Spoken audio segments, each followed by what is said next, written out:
De l'émotion du spectacle et je vous le disais, des médailles. Les Jeux paralympiques de Paris 2024 sont lancés. L'occasion de s'intéresser ce soir de plus près à ces nouvelles technologies qui permettent aux para-athlètes de repousser leurs propres limites, d'aller encore plus loin dans la recherche de performances sportives. Et avec nous, pour en parler ce soir, deux invités. Bernard Andrieux, bonsoir. Bonsoir. Et merci beaucoup d'être avec nous. Vous êtes philosophe et vous venez de publier avec Hélène Joncheret et Rémi Richard un ouvrage intitulé « Philosophie du sport, olympisme et paralympisme ». C'est à retrouver aux éditions Vrin. Et Charles-Henri, bonsoir et bienvenue à vous. Vous êtes responsable marketing chez Ottobock, une entreprise allemande qui conçoit, qui fabrique des prothèses et du matériel pour les athlètes paralympiques. Je précise qu'Ottobock est partenaire des Jeux et votre société est présente actuellement sur le village paralympique pour justement réparer les équipements des sportifs. Vous allez nous en parler. Une première question pour vous. Le sport paralympique peut-il aujourd'hui se passer des hautes technologies ? Les hautes technologies font partie du paralympisme puisque le couple athlète-équipement est indispensable dans grand nombre d'épreuves. Et aujourd'hui, les performances sont aussi animées et alimentées par les technologies qui accompagnent ces athlètes. Ça veut dire très concrètement que pour décrocher une médaille, un athlète paralympique doit impérativement avoir le matériel, les prothèses dernier cri ou pas nécessairement ? Pas uniquement. Mais ça fait partie d'un ensemble.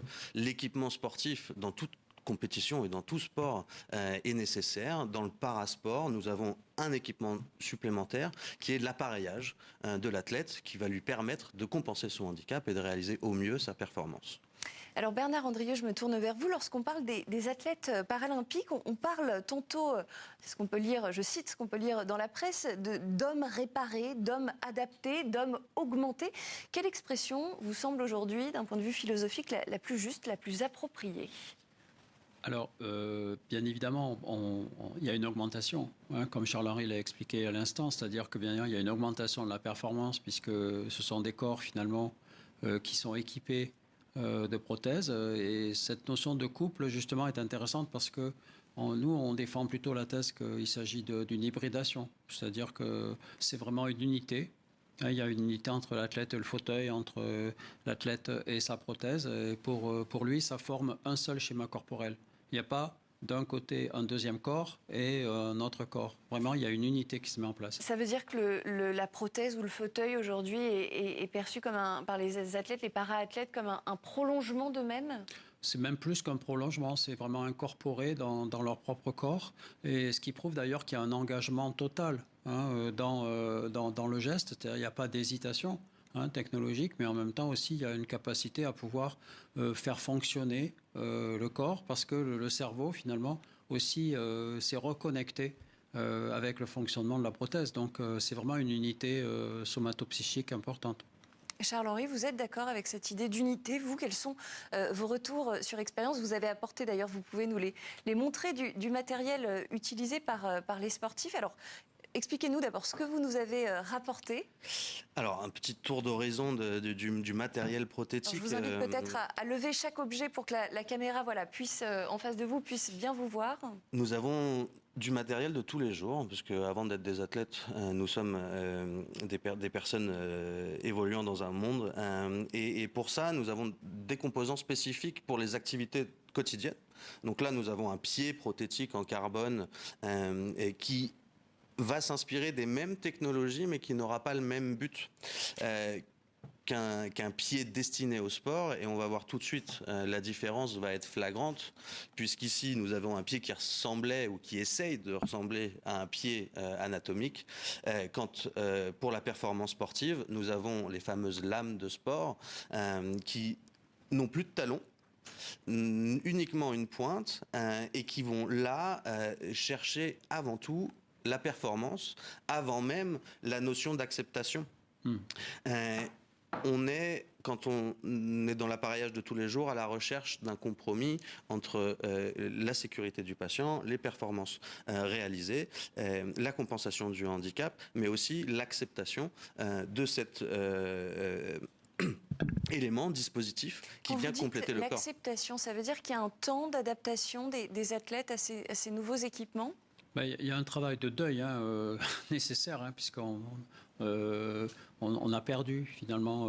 Je parle bien sûr pour les gens qui sont devenus des personnes en situation de handicap. Donc il y a le deuil du corps premier, bien évidemment. Et ensuite, il y a une phase de résilience, de reconstruction. Et les prothèses, justement, aident à cette reconquête. Et donc, bien évidemment, il faut ce que Charles Henry appelle l'acceptabilité, c'est la capacité des individus à pouvoir l'incorporer dans leur propre schéma corporel pour pouvoir agir. Donc, c'est un travail à la fois psychologique et aussi biomécanique, bien évidemment. Alors, je voudrais qu'on s'intéresse à un cas particulier, celui d'Oscar Pistorius, le sportif paralympique sud-africain qui depuis a été condamné pour l'assassinat de sa compagne. Je rappelle qu'il était à l'époque toujours amputé des deux jambes.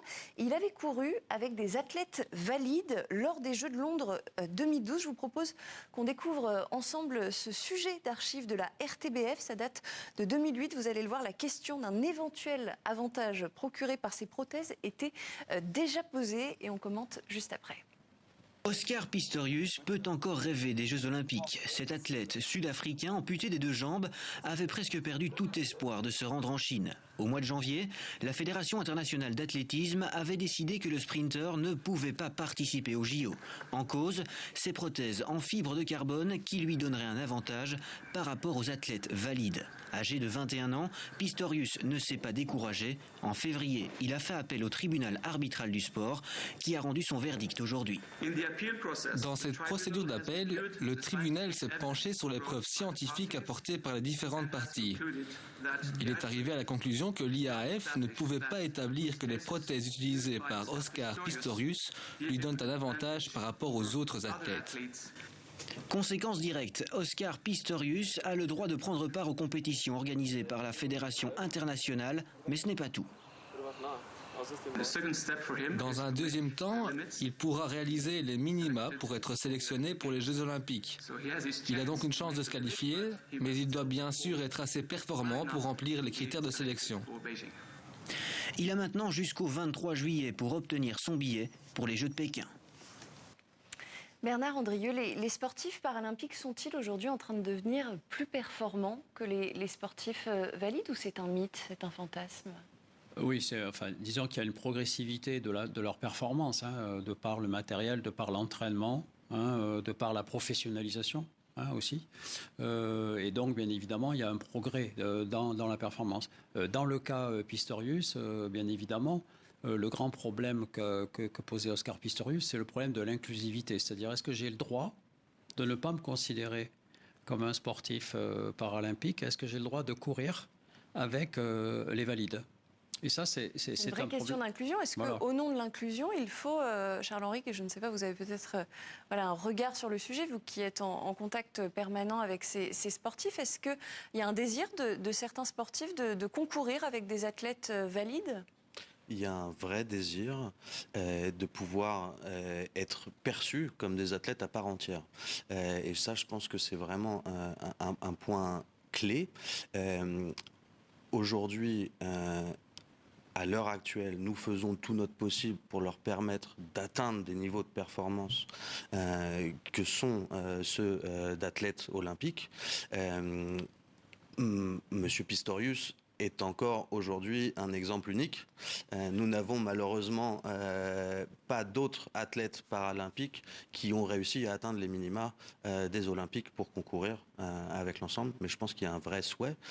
C'est aussi le souhait de comité organisateur de ces Jeux Olympiques d'avoir fait une seule et même épreuve olympique et paralympique à Paris 2024. Évidemment, ça soulève énormément de questions. Si le fait de concourir entre athlètes valides et athlètes paralympiques se concrétise et se démocratise dans les prochaines années, est-ce qu'à ce moment-là, il faudra encadrer la fabrication de toutes ces prothèses, peut-être chercher à les rendre moins performantes ?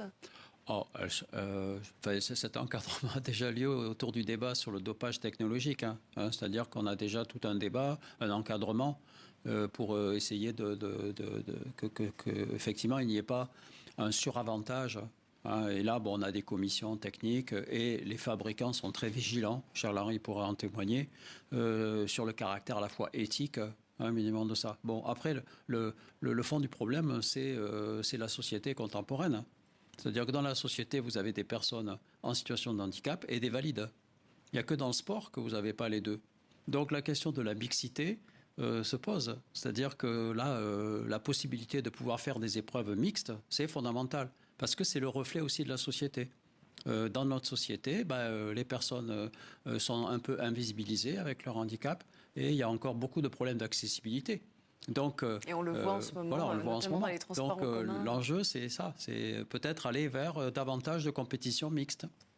La notion d'accessibilité est un vrai sujet au cœur de la problématique, je pense. Nous avons des difficultés d'accès à des clubs de sport, à la pratique du sport, mais aussi parfois du matériel de sport adapté.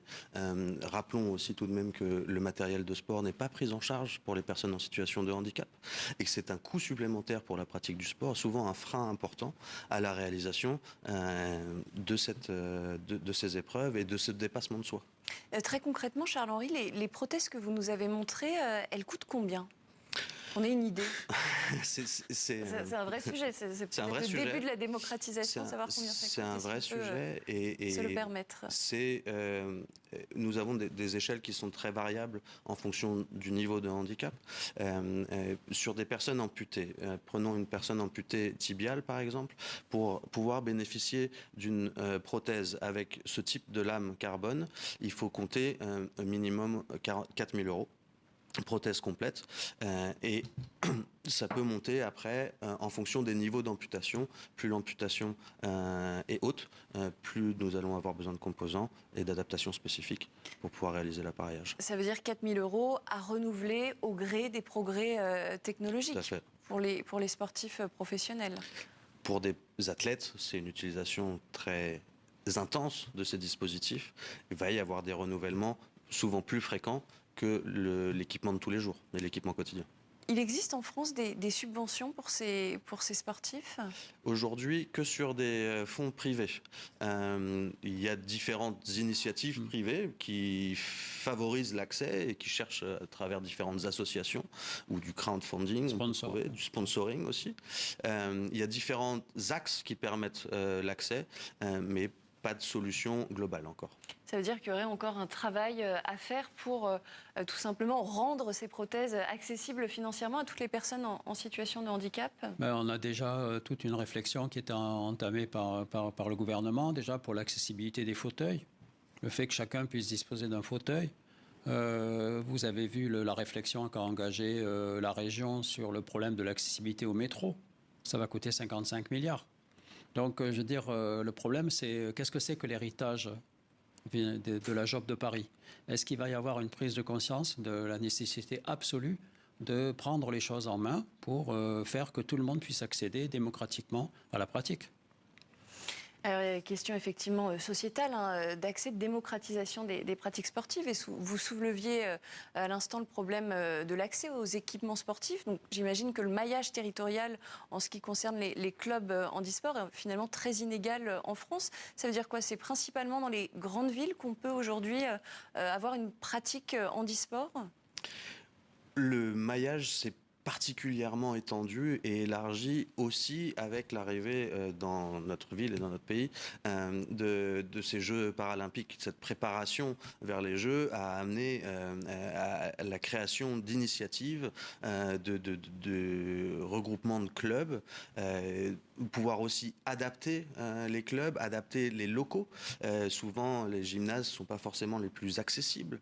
Nous avons des bâtiments qui ont été construits il y a un certain temps et qu'il faut réadapter pour pouvoir permettre des douches accessibles, des vestiaires communs, etc., qui pourront permettre le passage d'un fauteuil roulant ou la question de la formation. C'est-à-dire que dans les UFR STAPS, on forme des gens en activité physique adaptée, on a des masters spécialisés, on commence à développer de l'employabilité aussi pour accompagner à la fois au niveau sportif, mais aussi en termes de vie quotidienne, toutes ces personnes-là. Donc c'est vraiment de l'employabilité d'avenir parce que malheureusement, ou heureusement pour vous, il va y avoir de plus en plus de personnes en situation de handicap en raison de la sédentarité, de l'obésité, du diabète. et que donc, dans une certaine mesure, pouvoir démocratiser. Et c'était un des enjeux, justement, aussi du débat sur la publicisation de ces prothèses, c'est que finalement, les considérer comme un accessoire, comme une paire de lunettes, hein. C'est-à-dire que quelque chose comme une prothèse, mais qui est un outil nécessaire, voilà, tout à fait. Dans le quotidien. Alors ça, ce sont les défis qui concernent le plus grand nombre. Je voudrais qu'on en revienne quand même à nos athlètes paralympiques, puisque vous êtes présent, votre société est présente dans le village paralympique. Quelles activités vous menez? Vous faites de la réparation, c'est ça, au quotidien, du matériel gratuitement, j'imagine? Depuis 1988, nous sommes associés au Comité international paralympique pour la fourniture d'un service de réparation disponible à tous les athlètes et toutes les délégations présentes sur le village olympique. Donc toute personne participant à ces Jeux paralympiques pourra venir se faire réparer son matériel gratuitement, peu importe le matériel, peu importe d'où il vient. Nous réalisons tout type de réparation, ça va du changement d'une roue crevée à la refonte complète d'une lame carbone ou un échange même directement. Pour vous donner une petite ordre d'idée, nous avons déjà réalisé plus de 1500 réparations depuis que nous sommes installés le 19 août. Les athlètes... Ça fait beaucoup de réparations par jour. Exactement. Nous n'avons pas chômé, nous avons 156 techniciens présents sur le site principal, plus des sites satellites un peu partout sur les différents événements de la compétition, pour assurer que tous les athlètes pourront participer dans les meilleures conditions à ces compétitions. Et je crois que cette notion de réparation est très importante parce qu'il y a beaucoup de campagnes autour des incassables. Hein, on dit voilà, ils sont incassables, etc. En réalité, ils sont réparables. Hein, c'est-à-dire qu'aujourd'hui, on est dans une conception du corps où finalement, on peut réparer beaucoup de choses. Et les prothèses, voilà, on peut les changer, etc. Et ce travail que vous faites quotidiennement de réparer ces prothèses, c'est absolument fondamental parce qu'on s'habitue de plus en plus au caractère biotechnologique de notre corps. Hein, ce n'est pas simplement un corps qui serait simplement naturel, mais on va avoir des réparateurs, des ingénieurs qui vont pouvoir nous aider à avoir une meilleure vie. Et ça c'est quand même important parce que on n'est pas totalement incassable, mais on est réparable. Mais réparable. On est réparable. Le mot de la fin. Merci beaucoup Bernard Andrieux, philosophe. Je rappelle le titre de votre dernier ouvrage que vous publiez donc avec Hélène Joncheret et Rémi Richard, Philosophie du sport, olympisme et paralympisme. C'est à retrouver aux éditions Vrin. Et merci à vous également, Charles-Henri, responsable marketing au sein de la société Autoboc, partenaire des Jeux paralympiques de Paris 2024. Et merci à vous de votre fidélité au 64.